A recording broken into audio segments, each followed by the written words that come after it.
ಎಲ್ಲರಿಗೂ ನಮಸ್ಕಾರ. ಇವತ್ತು ನಾನು ನಿಮ್ಮ ಜೊತೆ ಶೇರ್ ಮಾಡುವಂತಹ ರೆಸಿಪಿ ಬೇಸನ್ ಲಾಡು. ಬೇಸನ್ ಲಾಡು ಯಾರಿಗೆಲ್ಲ ಇಷ್ಟ ಇಲ್ಲ ಹೇಳ್ರಿ, ಎಲ್ರಿಗೂ ಇಷ್ಟ. ಬೇಸನ್ ಲಾಡು ಅಂತಂದ್ರೇ ನೀರು ಬರುತ್ತೆ ಬಾಯಲ್ಲಿ, ಅಷ್ಟೊಂದು ಚೆನ್ನಾಗಿರುವಂತಹ ತುಂಬಾ ಸಾಫ್ಟ್ ಆಗಿರುವಂತಹ ಈ ಒಂದು ಲಾಡುನ ಯಾವ ರೀತಿ ಮಾಡೋದು ಅಂತ ನಿಮ್ಮ ಜೊತೆ ಶೇರ್ ಮಾಡ್ಕೋತಾ ಇದ್ದೀನಿ. ಅಂಗಡಿಗಳಲ್ಲಿ ತರುವಂತಹ ಈ ಲಾಡು ಸೇಮ್ ಅದೇ ಥರನೇ ಮನೆಯಲ್ಲೂ ಕೂಡ ಆಗುತ್ತೆ. ಪ್ಯೂರ್ ಆಗಿ ಮನೆಯಲ್ಲಿ ಮಾಡಿರುವಂತಹ ತುಪ್ಪವನ್ನು ಬಳಸ್ಕೊಂಡು ಯಾವ ರೀತಿಯಾಗಿ ಮಾಡೋದು ಅಂತ ನಿಮ್ಮ ಜೊತೆ ಶೇರ್ ಮಾಡ್ಕೋತಾ ಇದ್ದೀನಿ. ಬನ್ನಿ ಹೇಗೆ ಮಾಡೋದು ಅಂತ ನೋಡೋಣ.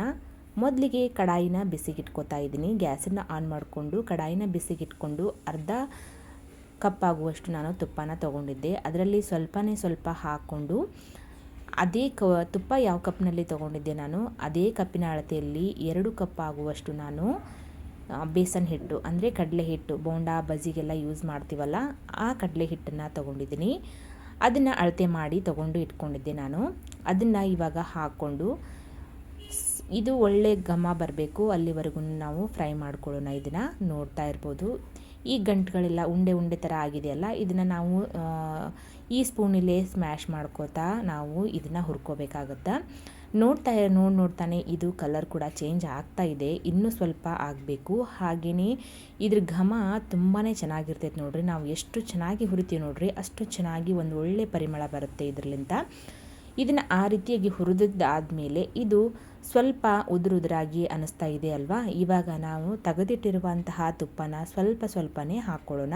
ಸುಮಾರು ನಾನು ಒಂದು 3-4 ಟೇಬಲ್ ಸ್ಪೂನ್ ಆಗುವಷ್ಟು ತುಪ್ಪನ ತೆಗೆದಿಟ್ಕೊಂಡಿದ್ನಿ ಅಲ್ವಾ, ಅದನ್ನು ಇವಾಗ ಹಾಕ್ಕೊಳ್ಳೋಣ. ಹಾಕ್ಕೊಂಡು ಸ್ವಲ್ಪನೇ ಇದೇ ರೀತಿಯೇ ನಾನು ಹುರಿತಾ ಇರ್ತೀನಿ. ಉರಿನ ಲೋ ಫ್ಲೇಮಲ್ಲೇ ಇಟ್ಕೊಳ್ಳಿ, ಯಾವುದೇ ಕಾರಣಕ್ಕೂ ಹೈ ಫ್ಲೇಮಲ್ಲಿ ಇಟ್ಕೊಂಡು ಈ ಉಂಡೆನ ಮಾಡೋದಕ್ಕಾಗೋದಿಲ್ಲ. ಇದೇ ರೀತಿಯೇ ಹುರಿತಾ ಇರಬೇಕು. ಒಂದು 15-20 ನಿಮಿಷ ಅಂತೂ ಬೇಕೇ ಬೇಕು ಇದನ್ನು ಮಾಡೋದಕ್ಕಂತೂ. ಒಂದು ಸ್ವಲ್ಪ ನಾವು ಪೇಷನ್ಸನ್ನ ಇಟ್ಕೊಂಡು ಈ ಉಂಡೆನ ಮಾಡಿದ್ವಿ ಅಂತಂದರೆ ಪರ್ಫೆಕ್ಟ್ ಆಗಿರುವಂತಹ ಬೇಸನ್ ಲಾಡು ತಯಾರಾಗ್ತೈತೆ ನೋಡ್ರಿ. ಇವಾಗ ನೋಡ್ತಾ ಇದ್ರಲ್ಲ, ಇದರಲ್ಲಿ ನಾನು ಒಂದು 2 ಟೇಬಲ್ ಸ್ಪೂನ್ ಆಗುವಷ್ಟು ತುಪ್ಪನ ಹಾಕ್ಕೊಂಡಿದ್ದೀನಿ. ಅದು ವಿಡಿಯೋ ಸ್ಕಿಪ್ ಆಗಿದ್ರಿ. ನಾನು ತೆಗೆದಿಟ್ಕೊಂಡಿದ್ನಲ್ವಾ ತುಪ್ಪನ, ಅದೇ ತುಪ್ಪನ ಹಾಕ್ಕೊಂಡಿದ್ದೀನಿ. ಇವಾಗ ನೋಡ್ತಾ ಇದ್ರಲ್ಲ ಕಲರ್ ಹೆಂಗೆ ಚೇಂಜ್ ಆಯಿತು ಅಂಥೇಳಿ. ಇದೇ ರೀತಿಯೇ ನಾನು ಈ ಸ್ಪೂನಿಲಿಂದ ಉಂಡೆ ಆಗೋದನ್ನು ನಾನು ಹೊಡಿತಾ ಈ ರೀತಿ ಫ್ರೈ ಮಾಡ್ಕೊತಾ ಇದ್ದೀನಿ. ಇದನ್ನು ಚೆನ್ನಾಗಿ ನಾವು ಹುರ್ಕೋಬೇಕು ನೋಡ್ರಿ. ಎಷ್ಟು ಚೆನ್ನಾಗಿ ಹುರ್ಕೋತೀವಿ ನೋಡ್ರಿ, ಅಷ್ಟೊಂದು ಚೆನ್ನಾಗಿ ನಮ್ಗೆ ಉಂಡೆಗಳು ಆಗ್ತವೆ. ಇವಾಗ ಇಷ್ಟ ಆಗೈತಲ್ರಿ. ಇದನ್ನು ಒಬ್ಬೊಬ್ಬರು ಏನು ಮಾಡ್ತಾರೆ ಅಂದರೆ ತೆಳುವಾಗಿ ಮಾಡ್ಕೊಂಡು ಬಿಡ್ತಾರೆ, ಅಷ್ಟು ಚೆನ್ನಾಗಿ ಆಗೋದಿಲ್ಲ. ತೆಳುವಾಗಿ ಮಾಡ್ಕೋಬಾರ್ದು, ಯಾಕಂದರೆ ತುಪ್ಪ ಜಾಸ್ತಿ ಹಿಡಿಯುತ್ತೆ. ತೆಳುವಾಗಿ ಮಾಡ್ಕೋಬೇಕು ಅಂತಂದ್ರೆ ಅದು ಏನಾಗುತ್ತೆ ರೀ ಅಂತಂದರೆ ಬಾಯೊಳಗೆ ಅಂಟತ್ತೆ, ಬಾಯೊಳಗೆ ಹೊರಗುತ್ತೆ ರೀ, ಅಂದ್ರೆ ನಾಲಿಗೆಲ್ಲ ಹತ್ಕೊಂಡು ಬಿಡುತ್ತೆ. ಸೊ ಈ ರೀತಿ ಆಯಿತು ಅಂತಂದರೆ ಒಂದು ಸ್ವಲ್ಪ ಬಾಯೊಳಗೆ ರವೆ ಥರ ಬಂತು ಅಂತಂದರೆ ನಿಮ್ಮದು ಬೇಸನ್ ಲಾಡು ಪರ್ಫೆಕ್ಟ್ ಆಗಿದೆ ಅಂತ ಅರ್ಥ. ಇವಾಗ ಉಳಿದಿರುವಂತಹ ನಾನು ತುಪ್ಪವನ್ನು ಕೂಡ ಹಾಕ್ಕೊಂಡು ಅದನ್ನು ಕೂಡ ನಾನು ಫ್ರೈ ಮಾಡ್ಕೋತಾ ಇದ್ದೀನಿ, ನೋಡ್ತಾ ಇರ್ಬೋದು. ಇವಾಗ ಇಷ್ಟು ಚೆನ್ನಾಗಿ ಹುರ್ಕೊಂಡಿದ್ದಾದ ನಂತರ ಮೊದಲಿಗೆ ಹಾಕಿದಾಗ ಎಷ್ಟೊಂದು ಕಾಣ್ತಾ ಇತ್ತಲ್ವ, ಇವಾಗ ಹುರಿದಿದ್ದಾದ ನಂತರ ಎಷ್ಟು ಸ್ವಲ್ಪ ಕಾಣ್ತಾ ಇದೆ ನೋಡಿ. ಇವಾಗ ನಾನು ಮತ್ತೆ 1-2 ಟೇಬಲ್ ಸ್ಪೂನ್ ಆಗುವಷ್ಟು ತುಪ್ಪನ ಹಾಕ್ಕೊಂಡಿದ್ದೀನಿ. ಇವಾಗ ತುಪ್ಪ ರಿಲೀಸ್ ಆಗ್ತಾ ಇದೆ, ನೋಡ್ತಾ ಇರ್ಬೋದು ನೀವು ಎಷ್ಟೊಂದು ಮೆಲ್ಟ್ ಆಗಿದೆ ಅಲ್ವಾ ಈ ಹಿಟ್ಟು. ನೋಡ್ತಾ ಇದ್ರಲ್ಲ, ಈ ತುಪ್ಪದೊಂದಿಗೆ ಬೆರೆತೋಗಿದೆ ಇದು ಹಿಟ್ಟು. ಇವಾಗ ನಾನು ಸ್ಪೂನಲ್ಲಿ ತೆಗೆದಿಟ್ಟು ಇವಾಗ ನಾನು ಏನು ಮಾಡ್ತೀನಿ ರೀ ಅಂತಂದರೆ ನಿಮಗೆ ತೋರಿಸ್ತಾ ಇದ್ದೀನಿ ಎಷ್ಟು ಚೆನ್ನಾಗಿ ರಿಲೀಸ್ ಆಗೈತಿ ಅಂತ ತುಪ್ಪ. ಇಷ್ಟಾದರೆ ಸಾಕು ನೋಡ್ರಿ. ಇದನ್ನ ಇನ್ನೂ ನಾವು ಜಾಸ್ತಿ ಹುರ್ಕೊಂಡ್ವಿ ಅಂತಂತಂದ್ರೆ ಇದು ಸೀದ್ ಹೋಗೋ ಚಾನ್ಸಸ್ ಇರುತ್ತೆ, ಕಲರ್ ಕೂಡ ಇನ್ನೂ ಚೇಂಜ್ ಆಗುತ್ತೆ. ಇಷ್ಟು ಆದರೆ ಸಾಕು. ಇದನ್ನು ನಾವು ಪಕ್ಕಕ್ಕೆ ಎತ್ತಿಟ್ಕೊಳ್ಳೋಣ. ಇವಾಗ ನಿಮ್ಗೆ ತೋರಿಸ್ತಾ ಇದ್ದೀನಿ ಸ್ಪೂನಿಲ್ಲೇ ಒಂದು ಕಡೆ ನಮ್ಗೆ ಈ ರೀತಿಯಾಗಿ ತುಪ್ಪ ಹೊರಗಡೆ ಅಂದರೆ ತುಪ್ಪ ಬಿಡ್ತಾ ಇತ್ತು ಹಿಟ್ಟು ಅಂತಂದರೆ ಇದು ಪರ್ಫೆಕ್ಟ್ ಆಗೈತಿ ಅಂತ ಅರ್ಥ ನೋಡ್ರಿ.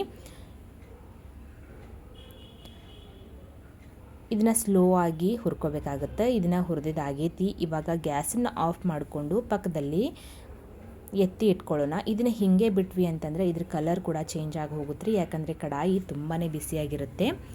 ಸೊ ಅದಕ್ಕಂತ ಹೇಳಿ ನಾನು ಒಂದು ಬೇರೆ ತಾಟಿಗೆ ಅಥವಾ ಪ್ಲೇಟ್ಗೆ ಯಾವುದಾದ್ರೂ ಒಂದು ಬೌಲ್ಗೆ ನೀವು ಎತ್ತಿ ಇಟ್ಕೋಬೋದು. ಇವಾಗ ಗ್ಯಾಸನ್ನು ಆಫ್ ಮಾಡ್ಕೊಂಡಿದ್ದೀನಿ. ಇವಾಗ ನಾನು ತಟ್ಟೆಗೆ ಇದನ್ನು ತೆಗೆದು ಹಾಕೋತಾ ಇದ್ದೀನಿ. ತಟ್ಟೆಗೆ ಹಾಕಿದ ನಂತರ ಒಂದು 2-3 ಸತಿ ಚೆನ್ನಾಗಿ ನಾವು ತಿರುವಿ ಹಾಕ್ತಾ ಇರಬೇಕು, ಯಾಕಂದರೆ ತುಂಬಾ ಬಿಸಿಯಾಗಿರುತ್ತೆ ಅಲ್ವಾ, ಸ್ವಲ್ಪ ತಣ್ಣಗಾಗಲಿ ಅನ್ನೋದಕ್ಕೋಸ್ಕರ ಈ ರೀತಿ ಮಾಡ್ತಾಯಿದ್ದೀನಿ. ನೋಡ್ತಾ ಇರ್ಬೋದಲ್ವಾ, ಕಡಾಯಿಯಿಂದ ನಾನು ಇದನ್ನು ತಟ್ಟೆಗೆ ಹಾಕೋತಾ ಇದ್ದೀನಿ. ಎಷ್ಟು ಚೆನ್ನಾಗಿ ತೆಳುವಾಗೈತಿ ಅಂತ ನೋಡ್ತಾ ಇರ್ಬೋದು ನೀವು. ಇದನ್ನು ನಾನು ಸ್ಪೂನಿನ ಸಹಾಯದಿಂದ ಇದನ್ನು ಮೇಲೆ ಕೆಳಗೆ ಮಾಡ್ತಾಯಿದ್ದೀನಿ. ಅಂತಂದರೆ ಇದು ಒಂದು ಸ್ವಲ್ಪ ತಣ್ಣಗಾಗಲಿ ಅನ್ನೋದಕ್ಕೋಸ್ಕರ ಮಾಡ್ತಾಯಿದ್ದೀನಿ. ಇದಕ್ಕೆ ಬೂರ ಸಕ್ಕರೆನ ಯೂಸ್ ಮಾಡ್ತಾರ್ರಿ. ನಾನಿಲ್ಲೇ ಮಾಮೂಲಿಯಾಗಿ ಸಕ್ಕರೆನ ಪುಡಿ ಮಾಡಿ ಇಟ್ಕೊಂಡಿದ್ದೀನಿ. ಇಲ್ಲಿ 2 ಕಪ್ ಸಕ್ಕರೆಗೆ ನಾನು 1 ಕಪ್ ಆಗುವಷ್ಟು ಸಕ್ಕರೆನ ಬಳಸಿದ್ದೀನಿ. 1 ಕಪ್ ಆಗುವಷ್ಟು ಸಕ್ಕರೆನ ಪೂರ್ತಿಯಾಗಿ ಹಾಕಿಲ್ಲ, ಅದರಲ್ಲಿ 1-2 ರಿಂದ 3 ಟೇಬಲ್ ಸ್ಪೂನ್ ಆಗುವಷ್ಟು ಸಕ್ಕರೆನ ಎತ್ತಿಟ್ಟಿದ್ದೀನಿ. ಇವಾಗ ಅದೇ ಕಡಾಯಿನ ನಾನು ಮತ್ತೆ ಬಿಸಿಗಿಟ್ಕೊಂಡು 1-2 ಟೇಬಲ್ ಸ್ಪೂನ್ ಆಗುವಷ್ಟು ತುಪ್ಪನ ಹಾಕ್ಕೋತಾ ಇದ್ದೀನಿ. ಇವಾಗ ಇದನ್ನು ನಾನು ಇದಕ್ಕೆ ಬೇಕಾಗಿರುವಂತಹ ಡ್ರೈ ಫ್ರೂಟ್ಸ್ನ ನಾನು ಫ್ರೈ ಮಾಡ್ಕೋತಾ ಇದ್ದೀನಿ. ನೀವು ಡ್ರೈ ಫ್ರೂಟ್ಸ್ ಬೇಡ ಅನ್ನೋರು ಹಾಗೆ ಕೂಡ ಈ ಲಡ್ಡುನ ಮಾಡ್ಕೋಬೋದು. ಇವಾಗೇ ನಾನು ಮಿಕ್ಸರ್ ಅಂದರೆ ತಯಾರಿಸಿಟ್ನಲ್ರಿ, ನಾನು ಹಿಟ್ಟನ್ನು ಹುರಿದಿಟ್ಕೊಂಡಲ್ಲ, ಅದಕ್ಕೆ ಸಕ್ಕರೆ ಹಾಕ್ಕೊಂಡು ನೀವು ಹಾಗೆ ಕೂಡ ಉಂಡೆನ ಕಟ್ಕೋಬೋದು. ನಾನಿಲ್ಲೇ ಒಂದು 10 ರಿಂದ 12 ಬಾದಾಮಿನ ಸಣ್ಣದಾಗಿ ಕಟ್ ಮಾಡಿಕೊಂಡು ಇಟ್ಕೊಂಡಿದ್ದೀನಿ. ಹಾಗೆ ಪಿಸ್ತಾ ಕೂಡ ತೊಗೊಂಡಿದ್ದೀನಿ, ಒಂದು 8 ರಿಂದ 10. ಹಾಗೆಯೇ ಬಾದಾಮಿ ಪೀಸ್ಗಳನ್ನು ಕೂಡ ಕಟ್ ಮಾಡಿ ಸಣ್ಣದಾಗಿ ಕಟ್ ಮಾಡಿಕೊಂಡು ಇಟ್ಕೊಂಡಿದ್ದೀನಿ. ಇದನ್ನು ಕೂಡ ಫ್ರೈ ಮಾಡ್ಕೊಂಡಿದ್ದಾದ ನಂತರ ನಾನು ಒಂದು ಬೌಲ್ಗೆ ಎತ್ತಿ ಇಟ್ಕೋತಾ ಇದ್ದೀನಿ. ಇವಾಗ ನೋಡ್ತಾ ಇದ್ರಲ್ಲ, ಸಕ್ಕರೆನ ಪುಡಿ ಮಾಡಿ ಇಟ್ಕೊಂಡಿದ್ದೀನಿ. ಸಕ್ಕರೆ ಪುಡಿ ಮಾಡುವಾಗಲೇ ನಾವು 1-2 ರಿಂದ 3 ಏಲಕ್ಕಿನ ಸೇರಿಸ್ಕೊಂಡು ಪುಡಿ ಮಾಡಿಕೊಂಡ್ರೆ ಒಂದು ಒಳ್ಳೆ ಘಮ ಇರುತ್ತೆ. ಅದನ್ನು ಕೂಡ ಹಾಕ್ಕೊಂಡು ನಾನು ಮಿಕ್ಸಿ ಮಾಡ್ಕೊಂಡಿದ್ದೀನಿ. ಮಿಕ್ಸಿ ಮಾಡೋ ವಿಡಿಯೋ ತೋರಿಸಿಲ್ಲ ನಿಮಗೆ. 1 ಬೌಲ್ ಆಗುವಷ್ಟು ನಾನು ಯಾವುದು ಬೌಲ್ನಲ್ಲಿ ಹಿಟ್ಟನ್ನು ತೊಗೊಂಡಿದ್ದೀನಿ ನೋಡಿರಿ, ಅದೇ ಬೌಲ್ನ ಅಳತೆಯಲ್ಲಿ ಸಕ್ಕರೆ ಕೂಡ ತೊಗೊಂಡಿದ್ದೆ. ಇವಾಗ ನೋಡ್ತಾ ಇದ್ರಲ್ಲ, ಸಕ್ಕರೆನ ಹಾಕ್ಕೊಂಡು ಇವಾಗ ನಾನು ಈ ಹಿಟ್ಟಿನ ಜೊತೆ ಕಲಿಸ್ತಾ ಇದ್ದೀನಿ, ಅಂದರೆ ಮಿಕ್ಸ್ ಮಾಡ್ತಾ ಇದ್ದೀನಿ. ಸೊ ಇವಾಗ ಕಲಿಸಬೇಕಾದ್ರೆ ನಿಮಗೆ ನೋಡಿಕೊಂಡು ಸಕ್ಕರೆ ಇನ್ನೂ ಒಂದು ಸ್ವಲ್ಪ ಬೇಕಿತ್ತು ಅಂತಂದರೆ ಇವಾಗಲೇ ಕೂಡ ನೀವು ಹಾಕೋಬೋದು. ಇವಾಗ ಡ್ರೈ ಫ್ರೂಟ್ಸ್ಗಳನ್ನು ಹಾಕೋತಾ ಇದ್ದೀನಿ. ಡ್ರೈ ಫ್ರೂಟ್ಸ್ ಹಾಕಿದ ನಂತರ ಇದನ್ನು ಮತ್ತೆ ಒಂದು ಸತಿ ಚೆನ್ನಾಗಿ ಮಿಕ್ಸ್ ಮಾಡ್ಕೊಳ್ಳ್ರಿ. ಡ್ರೈ ಫ್ರೂಟ್ಸ್ ಬೇಡ ಅನ್ನೋರು ಕಂಪ್ಲೀಟಾಗಿ ಸ್ಕಿಪ್ ಮಾಡ್ಕೋಬೋದು. ಡ್ರೈ ಫ್ರೂಟ್ಸ್ನ ಹಾಕೋದ್ರಿಂದ ಬಾಯೊಳಗೆ ಉಂಡೆ ತಿನ್ನಬೇಕಾದ್ರೆ ಒಂದೊಂದಾಗಿ ಕ್ರಿಸ್ಪಿನೆಸ್ ಬರ್ತಾ ಇರುತ್ತೆ. ಒಂದೊಂದಾಗಿ ಈ ಥರ ಡ್ರೈ ಫ್ರೂಟ್ಸ್ ಎಲ್ಲ ಸಿಗ್ತಾ ಇದ್ದರೆ ಟೇಸ್ಟು ಚೆನ್ನಾಗಿರುತ್ತೆ ಅನ್ನೋದಕ್ಕೋಸ್ಕರ ಹಾಕ್ಕೊಂಡಿದ್ದೀನಿ. ನಿಮ್ಮ ಹತ್ರ ಯಾವುದು ಅವೈಲೇಬಲ್ ಇರುತ್ತೆ ನೋಡಿರಿ ಡ್ರೈ ಫ್ರೂಟ್ಸು, ಅದನ್ನು ಮಾತ್ರ ಹಾಕ್ಕೊಳ್ಳಿ. ನೋಡ್ತಾ ಇದ್ದೀರಲ್ಲ, ಇನ್ನೊಂದು ಸ್ವಲ್ಪ ಸಕ್ಕರೆನ ನಾನು ಹಾಕ್ಕೋತಾ ಇದ್ದೀನಿ. ಇದನ್ನು ಎತ್ತಿ ಇಟ್ಕೋತಾ ಇದ್ದೀನಿ. ಇದನ್ನು ಕೂಡ ಹಾಕ್ಕೊಂಡು ಚೆನ್ನಾಗಿ ಮಿಕ್ಸ್ ಮಾಡಿಕೊಂಡು ಉಂಡೆನ ತಯಾರಿಸಿ ನಿಮ್ಗೆ ಯಾವ ಶೇಪ್ನಲ್ಲಿ ಬೇಕು, ಎಷ್ಟು ಅಳತೆಯಲ್ಲಿ ಬೇಕು ನೋಡಿರಿ, ಅಷ್ಟು ಅಳತೆಯಲ್ಲಿ ಉಂಡೆನ ಮಾಡಿಟ್ಕೊಂಡ್ರೆ ಆಯಿತು. ಇವಾಗ ನೋಡ್ತಾ ಇದ್ದೀರಲ್ವ, ಇದನ್ನು ಮಾಡ್ತಾನೆ ನಾನು ಉಂಡೆನ ಕಟ್ತಾ ಇದ್ದೀನಿ. ಯಾವ ಶೇಪ್ನಲ್ಲಿ ಬೇಕು ನೋಡಿರಿ, ಎಷ್ಟು ಕ್ವಾಂಟಿಟಿ ಒಳಗೆ, ತುಂಬಾ ಚಿಕ್ಕದು ಅಲ್ಲ, ತುಂಬ ದೊಡ್ಡದು ಅಲ್ಲ, ಅಷ್ಟು ಒಂದು ಮೀಡಿಯಮ್ ಸೈಜ್ನಲ್ಲಿ ನಾನು ಉಂಡೆನ ಕಟ್ಕೋತಾ ಇದ್ದೀನಿ. ಈ ರೀತಿ ಮಾಡಿ ನಾವು ಮೇಲ್ಗಡೆ ಗಾರ್ನಿಷಿಗೋಸ್ಕರ ಅಂದರೆ ಒಂದು ಸ್ವಲ್ಪ ಚೆನ್ನಾಗಿ ಕಾಣಲಿ ಅನ್ನೋದಕ್ಕೋಸ್ಕರ ಮಾತ್ರ ನಾನು ಈ ಪಿಸ್ತಾನ ಇಡ್ತಾ ಇದ್ದೀನಿ. ಪಿಸ್ತಾ ಚೂರುಗಳನ್ನು ಮೇಲ್ಗಡೆ ಇಡ್ತಾ ಇದ್ದೀನಿ. ಬೇಕು ಅಂದರೆ ಇಟ್ಟು, ಬೇಡ ಅಂತಂದರೆ ಸ್ಕಿಪ್ ಕೂಡ ಮಾಡ್ಕೊಳ್ಳಿ. ಇವಾಗ ನೋಡ್ತಾ ಇದ್ರಲ್ಲ, ಒಂದು ಉಂಡೆ ಕಟ್ಟಿ ತೋರಿಸಿದ್ದಾಗೈತಿ. ಇವಾಗ ನೆಕ್ಸ್ಟ್ ಒಂದು ಉಂಡೆನ ಮಾಡಿ ತೋರಿಸ್ತಾ ಇದ್ದೀನಿ. ಉಂಡೆ ಮಾಡಿದ ಆದ ನಂತರ ನಾವೇನು ಮಾಡೋಣ್ರಿ ಅಂತಂದ್ರೆ ಅದನ್ನು ಸೆಟ್ ಆಗೋದಕ್ಕೆ ಬಿಡಬೇಕ್ರಿ. ಒಂದು 5 ರಿಂದ 10 ನಿಮಿಷ ಅಥವಾ 15 ನಿಮಿಷದ ಕಾಲ ನಾವು ಇವನ್ನ ಸೆಟ್ ಆಗೋದಕ್ಕೆ ಬಿಡೋಣ. ಇವಾಗ ನೋಡ್ತಾ ಇದ್ರಲ್ಲ, ಸೆಟ್ ಆಗೈತಿ ಉಂಡೆಗಳು.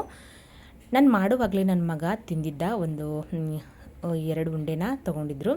ಸೊ ಇವಾಗ ಒಂದು 10 ರಿಂದ 12 ಅಥವಾ 14 ಉಂಡೆ ಕೂಡ ಆಗ್ತಾವೆ ನೋಡ್ರಿ. ಒಂದು ಮೀಡಿಯಮ್ ಸೈಜ್ನಲ್ಲಿ ಉಂಡೆನ ಕಟ್ಕೊಂಡಿದ್ದೀನಿ ನಾನು.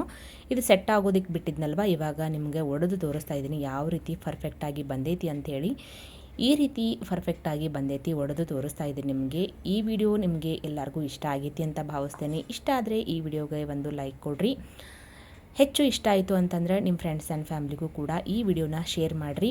ಮತ್ತೊಂದು ಹೊಸ ರೆಸಿಪಿಯೊಂದಿಗೆ ನಾನು ನಿಮ್ಮನ್ನ ಭೇಟಿ ಹಾಕೇನ್ರಿ. ಅಲ್ಲಿವರೆಗೂ ಎಲ್ಲರಿಗೂ ನಮಸ್ಕಾರ. Thank you for watching.